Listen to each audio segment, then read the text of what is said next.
For a person like Deji, I do not want a situation where a person becomes an alarmist. You make people to completely give up. What is the solution you are proffering? This is bad, that is bad. What should we do? We cannot be hopeless people now. So if you are criticizing the government and the opposition who is trying to bring change or make change in their own way, you are also criticizing them. So you are the opposition of the opposition. You wake up tomorrow, you talk for 30 minutes against Tinubu, you talk for 3 hours against Obi. Is Obi the president of Nigeria? What office is he holding since he left as governor in 2014? So we must be focused on fixing the governance and the issues we have at hand and not involved in this kind of frivolities or malicious name calling. The only hope and confidence of the current ruling class to return in 2027 is electoral malpractice.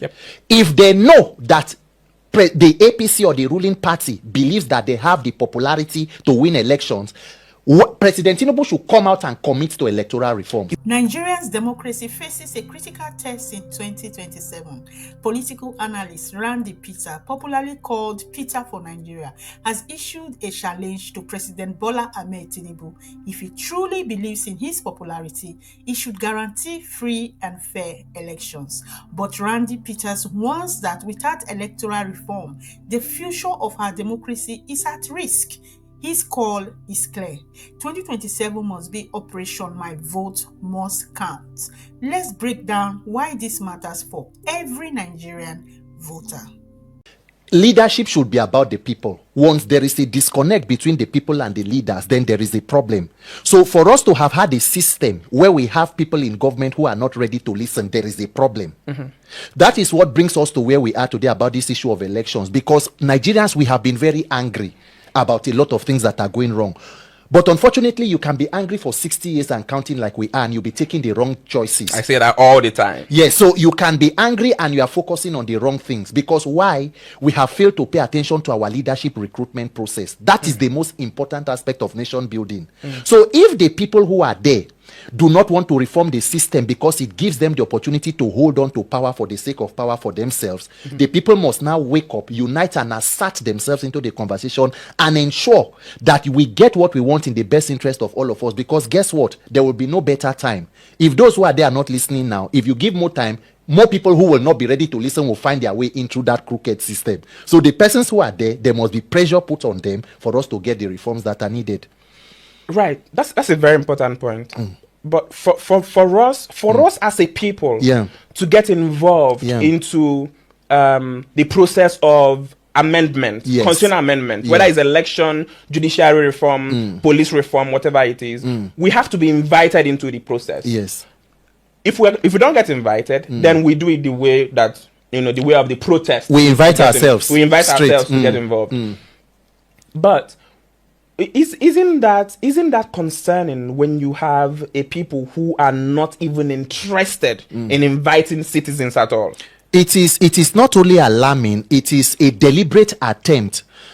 Vincent, democracies thrive when there is citizens' participation. The idea of democracy is a social contract between leaders and the people, that we will give you power to do something. If you fail to perform, we can take you out and bring other people. What we have today is the democratization of disenfranchisement, politics without the people, because they know that whether you vote or not, INEC can cook up results and announce a candidate. So if you allow that system to continue to stay, the people will continue to suffer. That is why whether they invite you, as we said, or not, the people must raise their voices, because everybody there represents a senatorial district, represents a constituency. So now, and those people come back during campaigns, or they come back at one point or the other, it is for us from the grassroots to mobilize and impress on everybody. Look, if you want to carry out electoral reforms in Nigeria today, you don't even need the people to be there. There are sufficient documents. Mr. Menkiti, INEC said there was a glitch in 2023. Do we know what caused the glitch? How should we not have further glitches moving forward? Why is nobody talking about that 2 years plus down that election? That is the mischief we are talking about. So because they are trying to be intelligent by half, the people must also rise up and decide to be. Look, policies are just promises. Yes. As long as I'm concerned, public policies are just promises.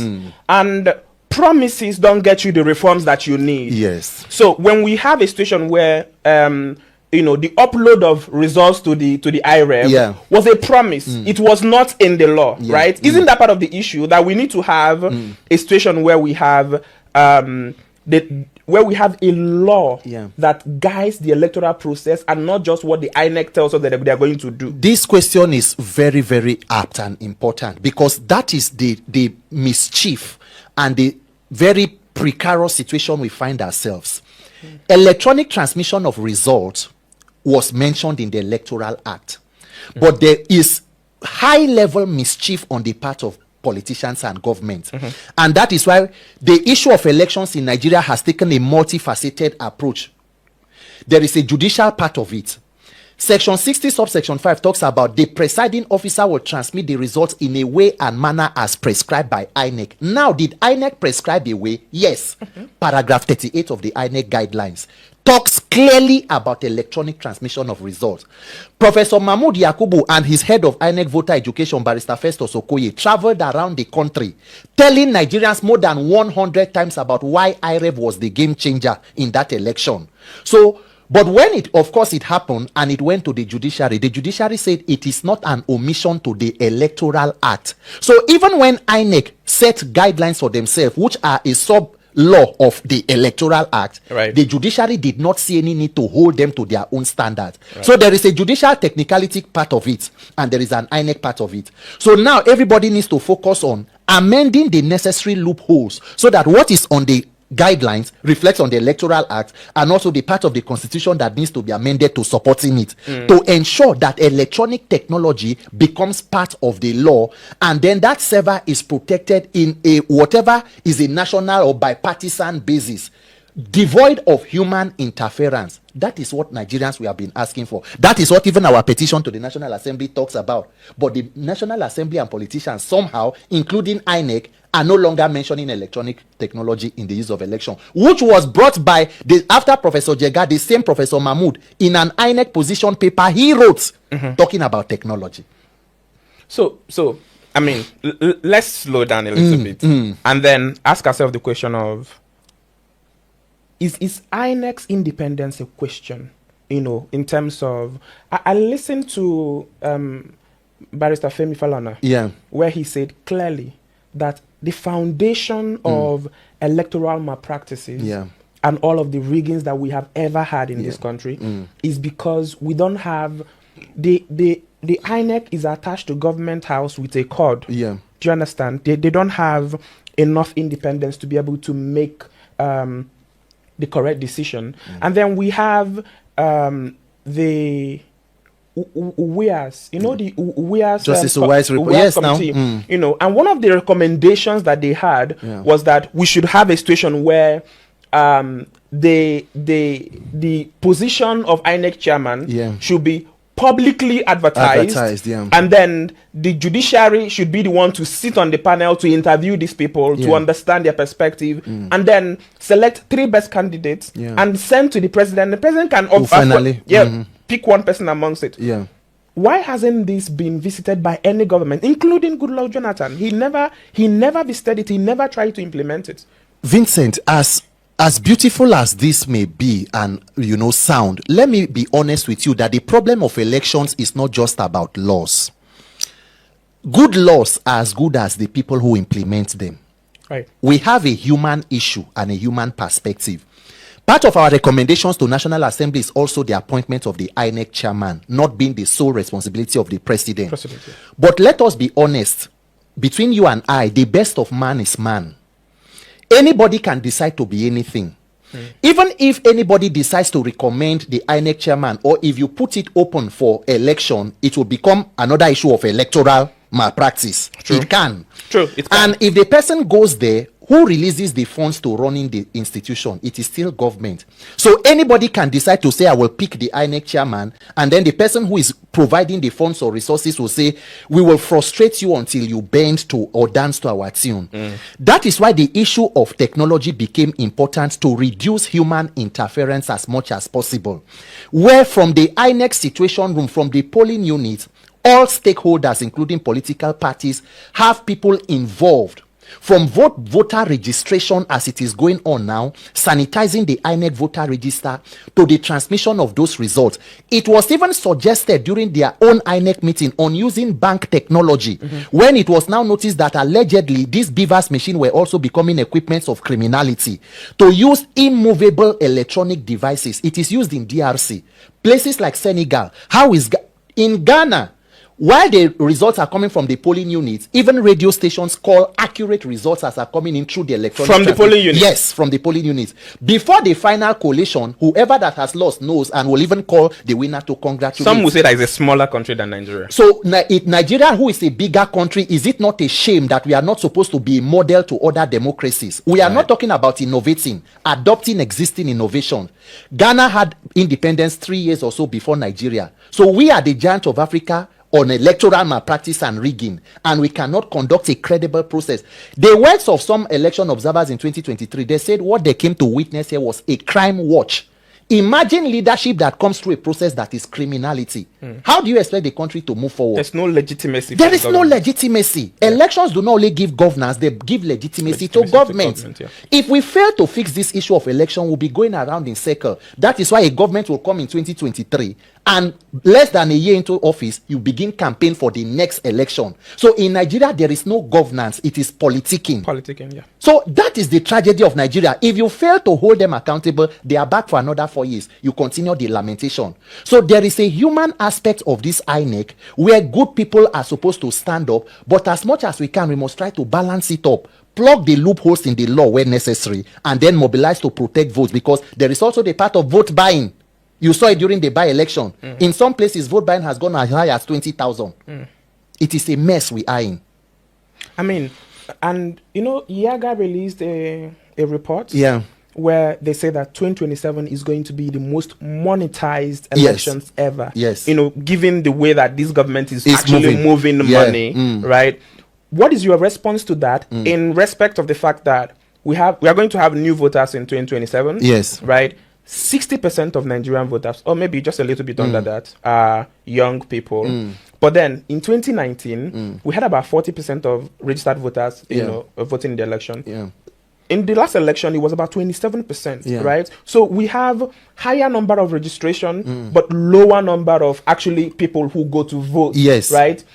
Is it that people are losing confidence in the system, or voter apathy is spreading amongst young people? It is not even just a matter of whether people are beginning to lose confidence. Nigeria do not believe in that process we call elections, those events we hold every year now and then. According to the INEC data in 2023, about 93 million people registered to vote. Right. 87 million plus went to receive PVCs. Right. Less than 30 million people came out to vote. Yeah. Why did more than 50 million people go through the stress of registering, collecting PVC, and refusing to come out to vote? Is it that their votes were not counted in the system, or they didn't actually come out? I mean, from the INEC record, 50 million people above stayed away from the elections completely. Right. So the question is, in fact, more people came out to vote in elections that brought Shagari in 1979 than are coming to vote for a president than are coming out in 2023 to vote in Nigeria's election. Right. Because we have seen how progressively the elections are becoming more of a criminal event. And talking about what Yaga talked about, look, let me be very honest with you. The only hope and confidence of the current ruling class to return in 2027 is electoral malpractice. Yep.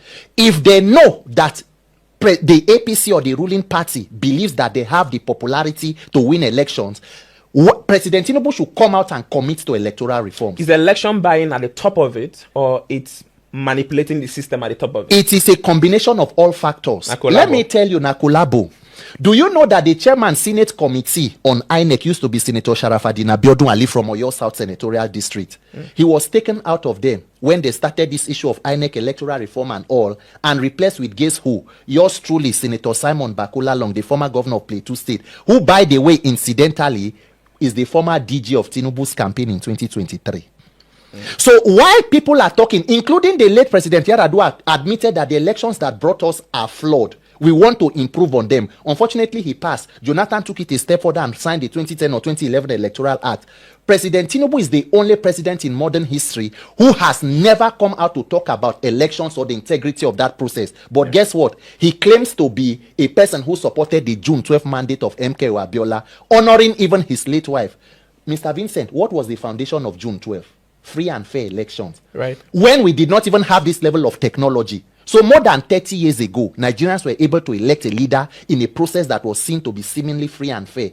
30 years later, we cannot be able to organize an election, and the president cannot come out and say, I commit that one man, one vote, and the vote of the people will count. If you see that kind of mischief, the people must wake up and insist that our vote must count. You know, it's not just about the technology, it's also about the human beings who are in charge of the technology. Yes. So we can design the best, the most beautiful beavers. Yes. And if the people who are operating it are not in the right... if they are compromised, right. Yes, we are in trouble. A lot happens. If you go and look at the salary structure of INEC staff, there is a lot that is going on. True. How much are their salaries? How much are they paid? True. There are allegations that sometime now, even if you visit the IT department of INEC right now, there could be no electricity to power the office. So it is a lot that is going on. The head of the INEC IT department, he was moved before that election to go and head the admin department in Enugu, and somebody from planning or monitoring was moved to the IT department. What have they come out to say? If we spend more than 300 billion on a process and it fails, when we say electronic technology was the game changer, where is the value for money? The normal thing, the easiest thing should be, let there be an inquiry to why this thing didn't work. Yep. So why is it that nobody from the government is interested in saying, INEC, hold on? Because it's not the you can't receive this amount of taxpayer money on one to deliver on one issue, and on the day it fails. And guess what? People had raised questions about this IREV not working on the presidential election before that election. So the oversight function of the legislature on the executive, is failing. It's not about it doesn't exist. Today in Nigeria, the National Assembly is almost the APC town hall. It is an extension of the presidency. Right. When you see a president go into the National Assembly and he's greeted with their political mantra, on their mandate they shall fall, that shows you that it is a captured assembly where legislative leaders wait to take instructions from the executive. There are no checks and balances. There are the whims and caprices of people in the presidency calling the shot. So increase the budget for them. They can send prayer points and money into their email and account numbers. Nobody will do anything. Allegations of budget padding. That is why you can approve a state of emergency that you are supposed to do with 2/3 majority using a voice vote. Yep. A thing as important as declaring a state of emergency. Yeah. So Nigeria is almost a completely captured state. Who are the victims? Ordinary Nigerians. What are they doing about it? That should be the question. Because the more time you spend wasting, the more they consolidate on the power. By 2027, Nigerians must decide that we need to liberate ourselves. That is the only solution. In election terms, 2027 is tomorrow morning. Yes. And young people are listening to you and they're wondering, the system is failing. Yeah. The politicians, the government is not interested.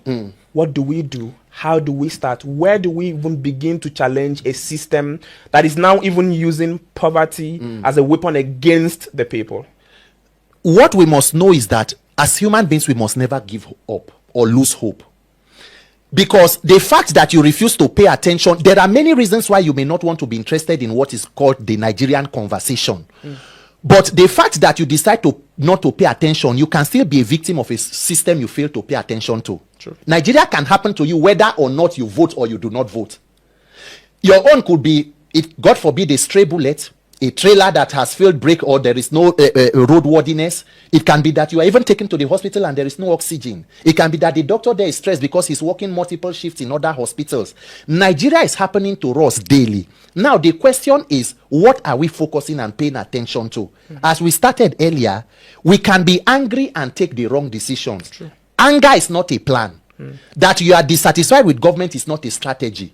We must focus on that system that gives them opportunity to come back to government. The bad leadership, your recruitment process, we must be involved. Nation building is not a sprint, it's a marathon. Because we did election or electoral reform 2022, it did not go the way you want. It is natural for you to be frustrated and disappointed, but you must encourage yourself, because victimhood is still at the doorstep of a lot of people. People who died during NSAS protests, they would think that they were martyrs. They would think, say, the country go down good. So imagine giving up and failing on them. So I plead with anybody who is a Nigerian, it is worth our time. It is worth our effort and our energy. Let us pay attention to fixing government and leadership. That is the only way. It will be tough, but it is always impossible until it is done. The major thing you need to know is that we are being afraid of a people who are afraid of us. How many are the people holding Nigeria hostage?